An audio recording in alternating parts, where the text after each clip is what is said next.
We're here at the Michigan Magazine Museum. I'm with Mark Jagger. Mark Jagger, thanks so much for coming up here today. Thanks for having me. To present us and to be here at this book signing here at the museum. And my gosh, since the last time you and I had talked, you've come out with several other books. You always find something interesting in Michigan, right?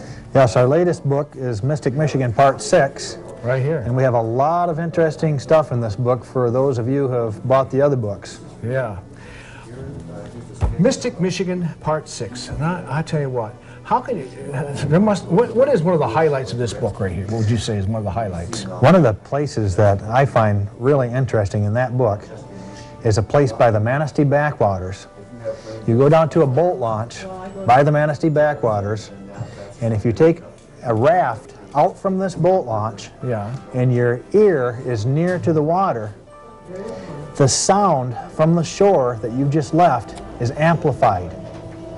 And you can communicate by a whisper all the way across this channel of water. And the channel about how wide? I would say it's at least a good quarter mile, possibly. Really? It was just phenomenal. That's facts.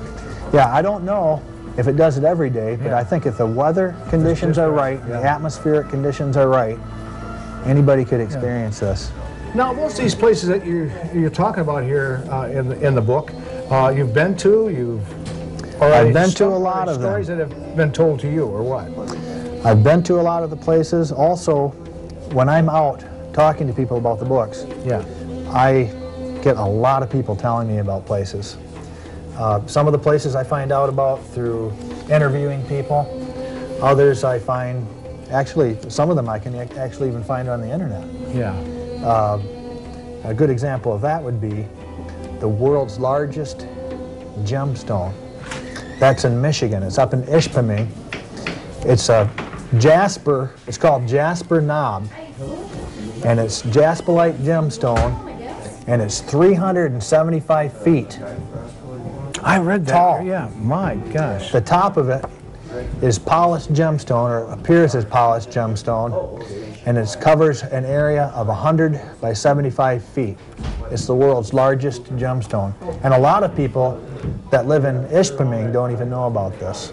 Let's go into this right here. I don't want to scare nobody away from the beaches this summer, or any summer, but 6 Great Lake sharks.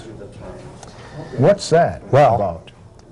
In the 1950s, there was a man that was swimming in Lake Michigan down near Chicago. This is fact.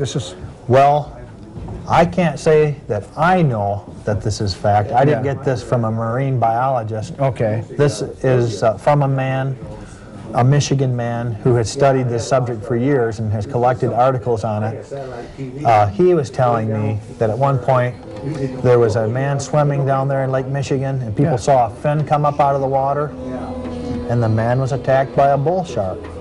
And he cites that, he was telling me that sharks can live in fresh water as well as salt water. I didn't know that. And they often swim upstream. Well, there's another fact for you there. Well, but you know, the chances of this ever happening again border on impossibility. Yeah. Say, Michigan Singing Sands. Where would I go to hear Michigan Singing Sands? That's up near, well, it's called the Singing Sands of Bet Gris. Oh, Lac La Belle? Yes. There's actually signs up there, if you follow the directions in the book, that'll show you how to get there. Okay, it says there's a place in Lac La Belle, Michigan called the Singing Sands of Bet Gris. Right, and what that consists of is there's a certain beach sand there, where if you go down to the beach and you put your hand in the sand and turn your hand, it'll produce a sound that sounds like somebody's singing. But if you take that sand off of the beach and take it home and try to make it happen, it won't happen. Isn't that something? If the sand's removed from the beach. We're going to find out this, this summer, late summer, we're headed up to Lac La Belle and our family, and we're going to check that out. Michigan Underwater Mountains. That would be the... Well, yeah, a lot of people don't know there is what is called an underwater mountain range up in Lake Superior. Wow. And on top of one of the mountain peaks, which there are pinnacles that rise from the bottom of the lake, 600 feet straight up. And there's underwater canyons and a cliff dive for skin divers and everything. How far into the water would that be? I mean, the top of this mountain or whatever. Well, the bottom of it is 600 feet now. The tallest one, it rises 600 feet up from the bottom of the lake. And there's actually a lighthouse built on the mountain peak. Really? Called, you've heard of Standard Rock. Yes, I have. So that's where it's at. Well, isn't that something? You have how many books that you have published now, you come out with? We've put out 8 different books. Okay, let's go through these. What was the one before this? Let's take them right in order here. Actually, everything's not on the table right now, but there's the 5th edition, there's a 6th edition, okay, the 5th edition, the 4th, the 3rd, the 2nd. Now these are all different, but they're about... And they all have different material in each one of them. Okay. And they're all about phenomenons, oddities, peculiar places in Michigan.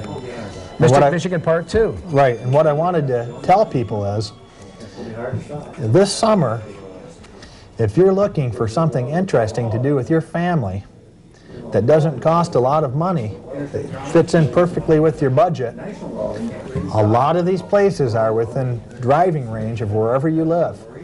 So if you're looking for something, if you're looking for something economical to do that's going to give you a memory that lasts a lifetime, go down to any bookstore, or a lot of different gift stores sell our books as well. Pick up our books.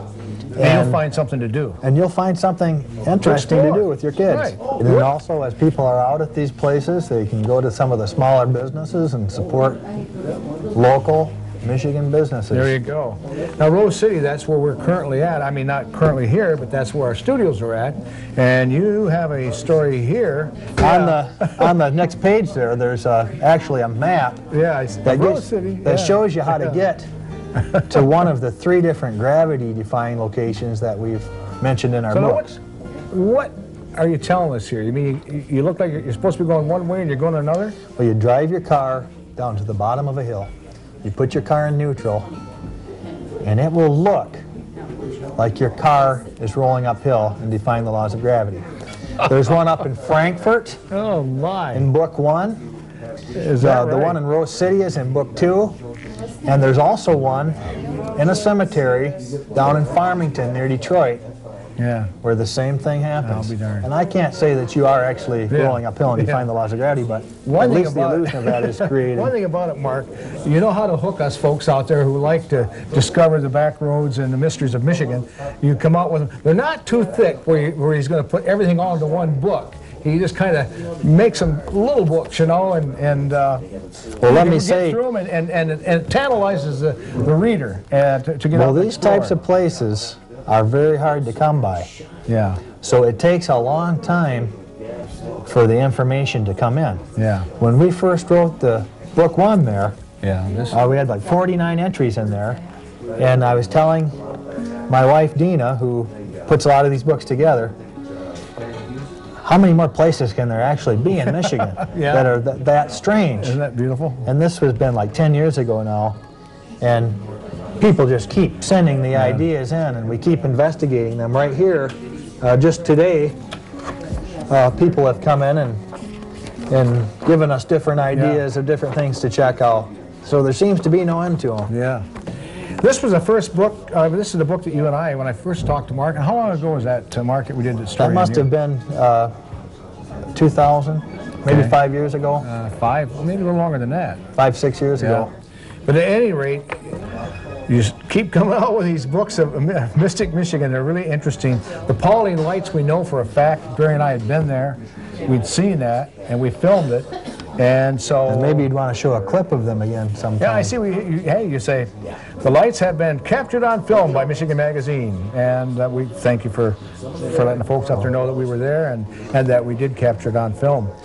Well, Mark, it's always a pleasure to see you, and we thank you so much for being here at the Michigan Magazine Museum today, and for signing these books for the folks that come in and tell them a bit more about what we have in this great state of ours right here in Michigan. Thanks for being part of Michigan Magazine. Thanks for having me. Okay.